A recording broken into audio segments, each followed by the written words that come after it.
que caso não fosse impulsionado pela dor que ele mesmo traz a si, quando impôs aos seus irmãos, demorar-se-ia demasiadamente na situação de marginalizado das venturas divinas, que preceituam como ordem, o avanço para a perfeição. Inútil culpar a Deus pela cruz que carregamos. Nós mesmos a construímos com o tamanho que ela tem, a madeira com a qual é feita, bem como os contrapesos de chumbo de que é ornada. Se existe um culpado é o carregador. Por que escolheu uma cruz tão grande e chumbada? A cruz tem a dimensão das dores causadas, o chumbo faz parte da invigilância mental. Posso afirmar que Jesus também nos aconselhou carregá-la e segui-lo, ainda dentro da linha de pensamento segundo a qual a lei não pode ser derrogada. Mesmo seguindo, modificando nosso pensar e proceder, teríamos que levá-la conosco, como apêndice indesejável, mas útil a um espírito. Ocorre contudo que se dela não podemos abdicar, com Jesus ela se torna mais leve, porque a conformação, a fé, o conhecimento e a coragem transformam a maçaranduba dos erros no isopor do otimismo e da perseverança no bem. Todos os espíritos estão submetidos à lei de causa e efeito, cuja regência é exercida conforme o grau de conhecimento e responsabilidade de cada um ao praticar uma ação qualquer. Como a cada ação corresponde uma reação, atuando no bem ou no mal, o espírito não consegue evadir-se da lei, que abrange qualquer fenômeno material ou moral.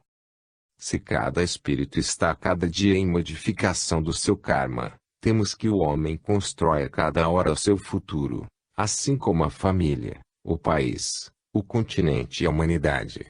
Tudo é transformação. O mundo de há um minuto não é o mesmo de agora. Os rigores do clima, a maldade humana, as pressões sociais, o terrorismo, a proletarização, o desamor, chaga viva da sociedade onde vigem o egoísmo e o orgulho, são moedas correntes nos dias atuais. Mas, esse sofrimento é proporcional ao débito contabilizado a cada um. Ao lado dos que optam pelo erro, encontram-se aqueles que já se modificam, abandonando velhos vícios, sendo que todos suportam os flagelos naturais ou não, na proporção de suas faltas. Em meio ao desespero e à dor, levanta-se a solidariedade e toma a feição de amor, e onde há amor todo sofrimento perde o significado punitivo para adquirir caráter de aprendizado. Outros sim, o progresso material apressando as transformações morais fortalece a criticidade, orientando o livre-arbítrio para os caminhos da justiça. É verdade que a dor trabalha sem descanso em um mundo de provas e expiações, tal qual o amor. Cansados de gemidos e lamentações, os homens buscam a poesia e a esperança. Deus observa sua obra que não pode ter um fim tão miserável qual a fome, a degradação e a tragédia. Em sua pedagogia, permite a dor, como curso de preparação para a vivência do amor. É assim que funciona o universo, a rudeza da dor e o afago do amor. Para melhor entender o funcionamento da lei de causa e efeito, necessário se faz relembrar uma outra lei natural ou mesmo biológica, a reencarnação. Capítulo 30. A reencarnação. Da mesma maneira que o homem, deixando de lado suas roupas velhas, veste outras novas, também o espírito, depois de abandonar os corpos gastos, se reveste de outros corpos novos. Bhagavad Gita, Canto 2, Estrofe 22. A reencarnação. Reencarnar significa retornar à carne. A esse processo todo espírito está submetido por anseio próprio de crescimento, e destinação do plano de Deus para as criaturas. A reencarnação tem como base a justiça divina, que alia a caridade com a disciplina retificadora, oferecendo novas oportunidades de reparação da lei naquilo em que ela foi violada. Reafirmamos contudo que a reencarnação sendo uma lei natural, o conhecimento de sua existência perde-se no tempo. Encontramos a reencarnação generalizada entre os iniciados das escolas antigas, em numerosas obras literárias e no pensamento humilde do homem comum, embora às vezes confundindo a sua aplicação e descaracterizando a sua essência. Tal ocorreu na introdução da metempsicose, doutrina em que se supõe que o espírito humano reencarna em um corpo de animal como medida punitiva pelo mal que houvera praticado. Ao atingir humanização, o princípio inteligente passa a chamar-se espírito, e a partir de então, jamais reencarnará em corpos de animais inferiores. Os iniciados não divulgavam a sua ciência sagrada para a população, que não a entenderia, dela se aproveitaria, ou mesmo a deturparia, fragmentando em várias religiões, tal como ocorreu com a interpretação bíblica. Isso está bastante claro nos hinos orfíquos quando dizem: escuta as verdades que convém ocultar à multidão, e que fazem a força dos santuários. No Egito, a reencarnação era estudada e aceita como lei igualitária, justa e generalizada. Nas escolas iniciáticas, o neófito aprendia a se conhecer, e como lição primeira, ouvia do sacerdote que presidia a sua iniciação, ensinamentos acerca do perispírito e da reencarnação. Dizia o mestre: ó, alma cega, arma-te com o facho dos mistérios e, na noite terrestre, descobrirás teu dúplice luminoso, tua alma celeste. Segue esse gênio divino e que ele seja teu guia, porque tem a chave das tuas existências passadas e futuras. Entre os gregos, Pitágoras, Sócrates, Platão e outros filósofos, foram grandes defensores da reencarnação, sendo que Sócrates não foi um iniciado, porque gostava de ensinar a população livremente, conversando com ela e dela nada escondendo, razão pela qual foi condenado sob a alegação de perverter a juventude. Na Grécia, os que começavam a iniciação ouviam do hierofante: vinde gozar, vós que tendes sofrido, vinde repousar, vós que tendes lutado. Pelos sofrimentos passados, pelo esforço que vos conduz, vencereis, e, depois do longo circuito das existências tenebrosas, saireis enfim do círculo doloroso das gerações. Amai, porque tudo ama, amai porém a luz e não as trevas. Durante vossa viagem tende sempre em mira esse alvo. Quando as almas voltam ao espaço, trazem com hediondas manchas, todas as faltas da sua vida estampadas no corpo etéreo. E, para apagá-las, cumpre que espiem e voltem à terra. Afirmam os Vedas: há uma parte imortal no homem que é aquela, ó Agni, que cumpre aquecer com teus raios, inflamar com teu fogo. De onde vem a alma? Umas vêm para nós e daqui partem, outras partem e tornam a voltar. Segundo o budismo, está na cobiça a causa do mal, da dor e do renascimento.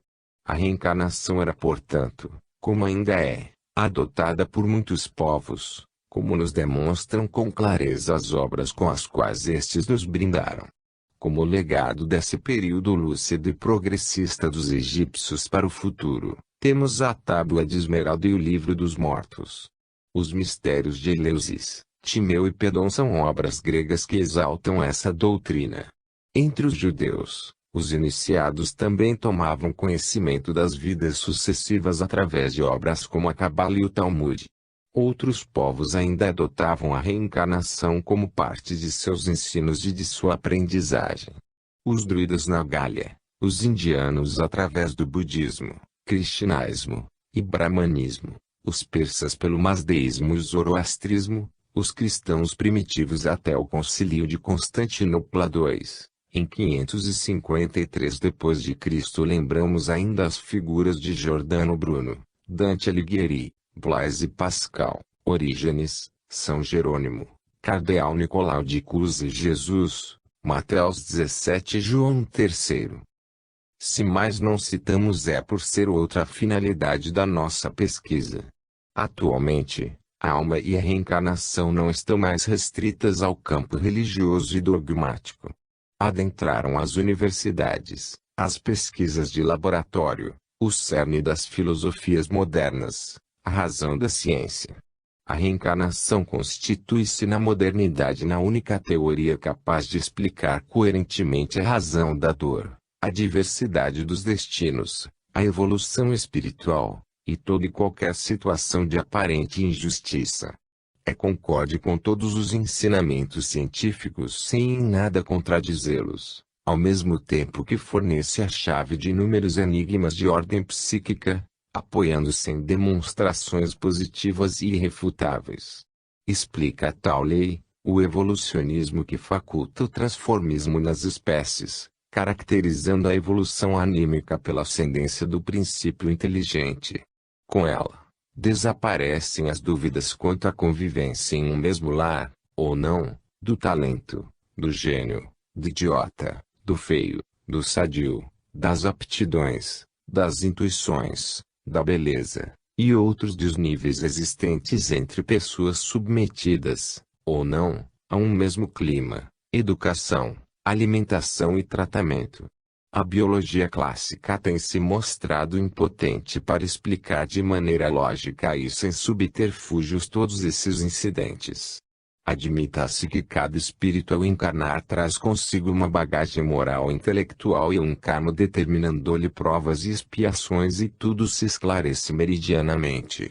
Aqueles que dizem ser o gênio ou o idiota produto dos genes que o formaram, distanciam-se muito da realidade. Os genes contribuem na formação material do corpo, oferecendo ao espírito uma máquina perfeita para que ele se manifeste em sua genialidade se a possuir, ou, caso contrário, em sua mediocridade. Pode igualmente impor ao gênio a limitação de ficar manietado, por deficiência do corpo que a lei kármica lhe conferiu. Os genes obedecem às condições físicas que o perispírito traz, refletindo na formação do corpo a programação que lhe é imposta por uma lei maior que a própria genética. O espírito, através da sua evolução moral e intelectual é que determina o grau de perfeição do templo que irá habitar. Concluímos através deste raciocínio que o idiota pode ser um espírito culto, aprisionado por não usar com ética seus conhecimentos, e o saudável, na interpretação mundana, ser um espírito simples que não aprendeu os mais elementares rudimentos do amor. Lembramos aqueles que defendem a teoria da hereditariedade psíquica, que basta apenas um fato destoante para pôr à lona toda uma teoria mal elaborada. Sócrates não tinha pai inculto, pois era um simples varredor de uma casa que vendia estátuas. Péricles não gerou dois monstros, Xantipos e Pároclos.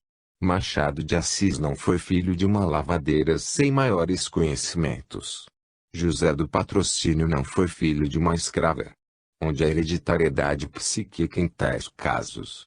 Que dizer então de Michelangelo, aos 8 anos considerado completo na arte da pintura? De Pascal, aos 13 anos, famoso matemático e geômetra? De Mozart, aos 7 anos compondo óperas? De Goethe, aos 10 anos falando vários idiomas e de Pepito de Ariola, que aos 4 anos tocava áreas com maestria, sendo estudado exaustivamente por Richetti. Lembramos aqui a tolice de Hitler, tentando melhorar a raça simplesmente manipulando leis biológicas e Robert Graham, ao criar um banco de espermas, onde espermatozoides retirados de gênios da ciência, prêmios Nobel, são armazenados e conservados, visando a gerar crianças superdotadas. Pobres espíritos. Às vezes, cultos, mas insensatos e ingênuos para a verdadeira ciência. O caráter, o talento ou dons que o espírito apresenta, constituem o somatório da sua própria evolução, no que se infere que as ideias inatas, as inclinações, as ponderações e outros procedimentos podem em alguns casos manifestar-se muito cedo, mesmo antes do completo desenvolvimento cerebral físico, visto que o cérebro perispiritual se encontra formado e atuante em seus arquivos. Não nos reportaremos aqui aos casos das crianças e adultos que lembram naturalmente com detalhes minuciosos as reencarnações passadas, por esse assunto encontrar-se ostensivamente divulgado e comprovado, habitando a galeria dos eventos banais nos dias de hoje, onde a regressão de memória fez dobrar os joelhos das doutrinas não reencarnacionistas. No entanto, convém lembrar os motivos pelos quais, quando encarnados, não lembramos de nossas vidas anteriores, Fato que, em última análise, constitui prova da bondade divina, que nos poupa as amarguras de expor em evidência nossos erros e crimes de outrora. Se lembrássemos tais desmandos, o remorso nos torturaria ou até poderia paralisar nosso esforço de reparação. Igualmente, na presença de um desafeto, teríamos dificuldades em perdoá-lo, ou reiniciaríamos a contenda, agora com perspectiva de vitória em nossa vingança, pois o outro, o inimigo, no presente momento nos é subalterno. Resta lembrar ainda, que na presente encarnação, poderemos estar assumindo uma situação inferior ou superior à passada. No segundo caso, abriríamos caminho para que o orgulho se instalasse em nós como verme devorador.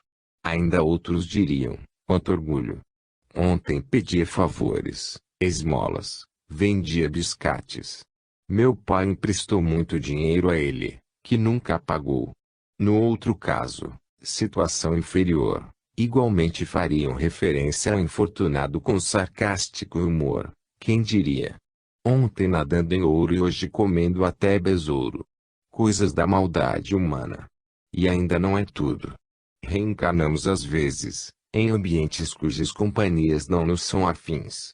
Imagine saber-se estranho em terra estranha, distanciado dos seres queridos, na dúvida atroz de não saber se os mesmos estão ou não felizes, ou que, por força da lei kármica, a mulher amada, ou o filho adorado teve que nascer no lar do inimigo. Tantas são as desvantagens em saber os eventos passados na encarnação presente, que o mundo seria em pandemônio, caso isso fosse de possível ocorrência.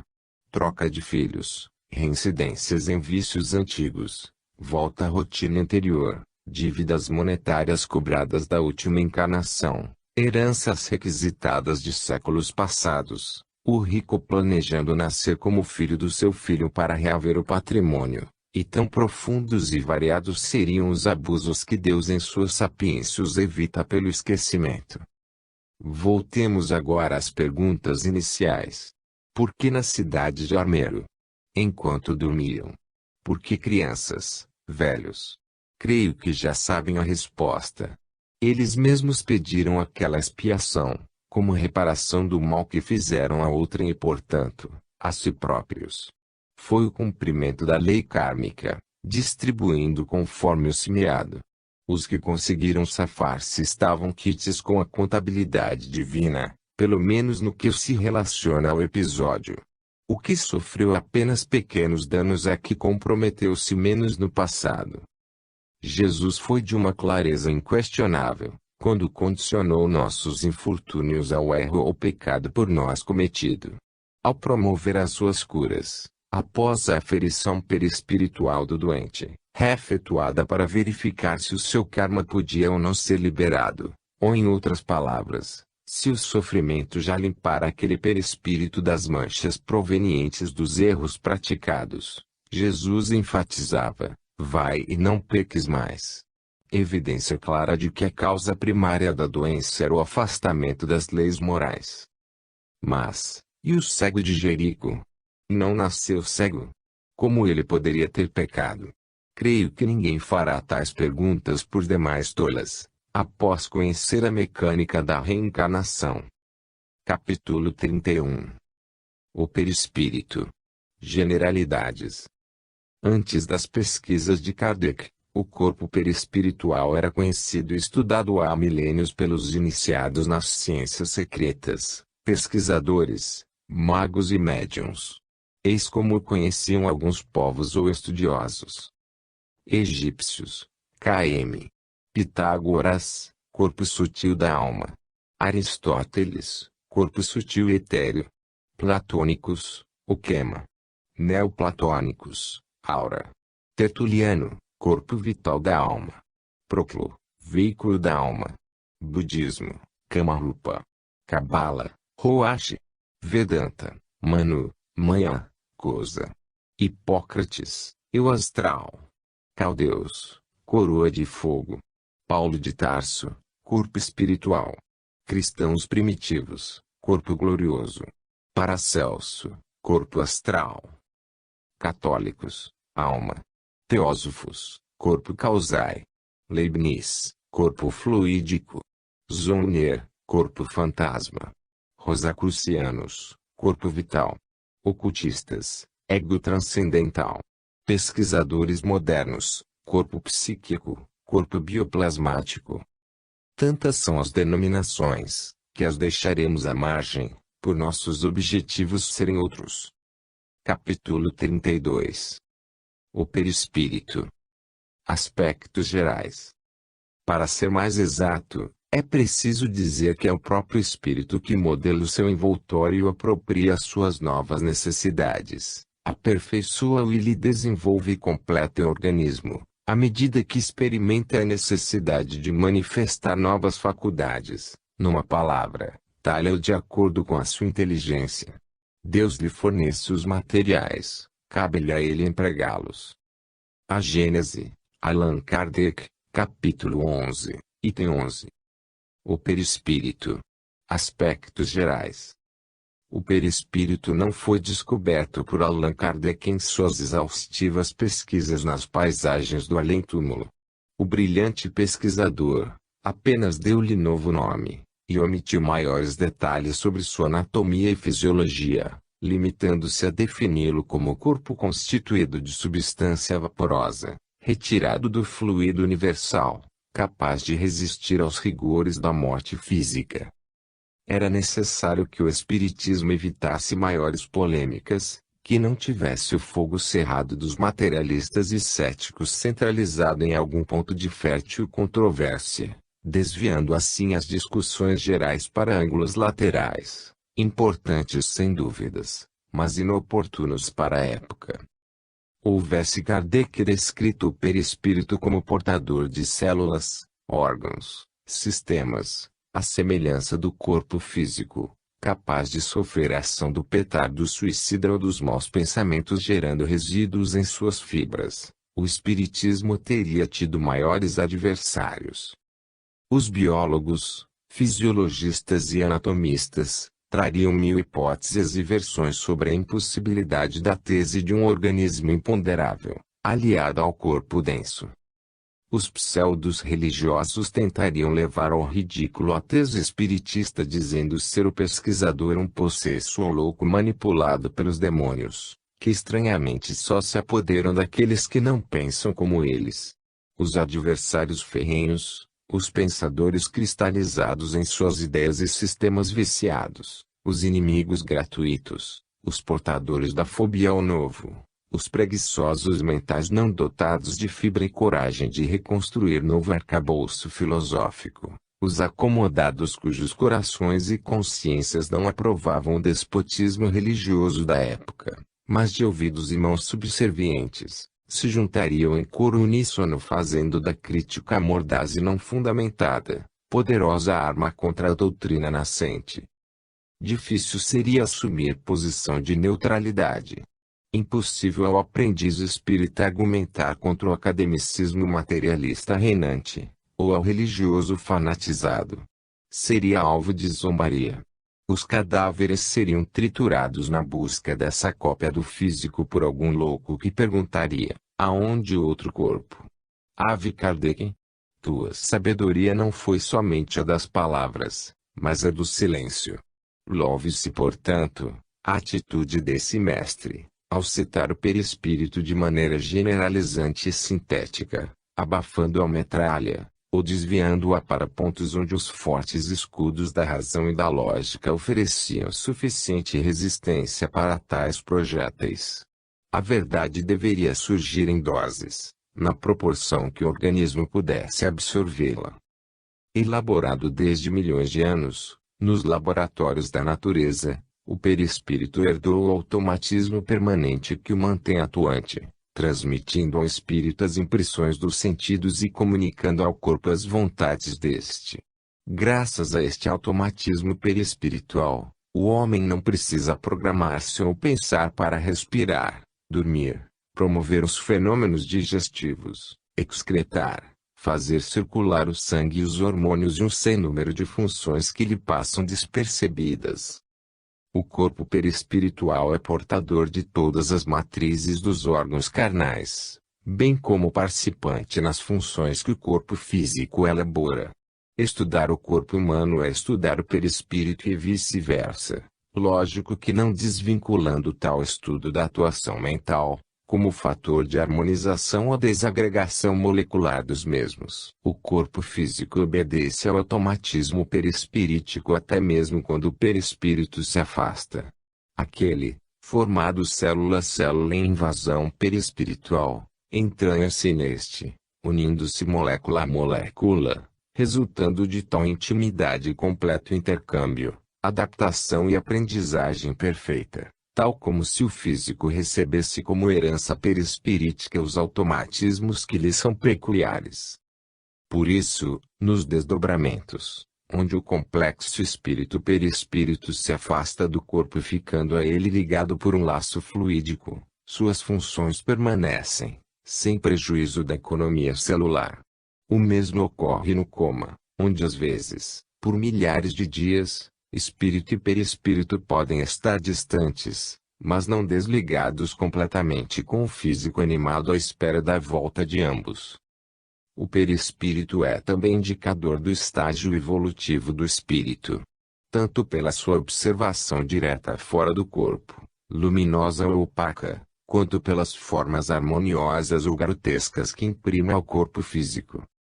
Sem o perispírito seria impossível manter os traços fisionômicos por ocasião da renovação celular, ou mesmo a forma humana, que é delimitada por parâmetros peculiares à espécie. Afirmamos ainda, que neste corpo se encontra a gênese patológica das mais variadas enfermidades, que são drenadas para o físico, graças ao favorecimento de uma sintonia com os micro-organismos patogênicos, gerada por seu adensamento. Alimentado pelo fluido vital, o corpo permanece com suas funções celulares, mesmo com a saída do espírito, qual motor que fica ligado sem o operador estar presente. O combustível faz a máquina movimentar-se. Uma locomotiva em movimento não para bruscamente. Às vezes, mesmo sem a presença do espírito, já liberto de suas amarras carnais, o corpo ainda apresenta sinais de vida, fruto do seu automatismo e de sobras fluídicas, mas a morte já cumpriu sua missão. Quando o perispírito é submetido a uma ação mental evoluída, alimenta-se de refinado magnetismo, o que não ocorre quando a ação mental que orienta é deseducada. Nesse caso, ele passa a canalizar para si energias de baixo teor vibratório, tornando seu magnetismo adensado, aumentando-lhe o peso específico. Quando isso ocorre, ele torna-se mais grosseiro, à semelhança do corpo somático, sendo atraído para as regiões compatíveis ao seu estado, passando estas a lhe servirem de moradia. Quanto à alimentação, apesar de o perispírito ser portador do sistema digestivo completo, bem como do sangue que corre em suas veias e artérias, impulsionado pelo coração distribuindo substâncias vitais, ela não se faz de maneira análoga para todos os espíritos. Os recém-desencarnados que possuem o hábito da alimentação pesada, tais como vísceras, caldos gordurosos, pastosos e derivados, sofrem intensa necessidade de tais alimentos, e os recebem, só que fluídicos, satisfazendo assim seus apetites, aliviando o sofrimento imposto pela fome, que não se vê saciada com a alimentação mais sutil. Apesar de não mais existir o corpo físico que exige o alimento igualmente físico, portando proteínas, glicídios e sais minerais, cuja função é fornecer as calorias necessárias à massa do corpo suprindo suas exigências plásticas e energéticas. Essa dieta alimentar impõe-se por uma necessidade psicológica relacionada ao volume, peso e sabor, correspondente ao regime outrora praticado. Um outro tipo de alimentação mais refinada, usada por aqueles que procuram libertar-se dos hábitos terrenos, é formada por sucos etéricos de frutas, caldo de essências reconfortantes e água misturada a elementos magnéticos. Esses alimentos são utilizados nos postos de socorro e servem aos espíritos que descem aos charcos de dor em missões de resgate, devido às condições do meio não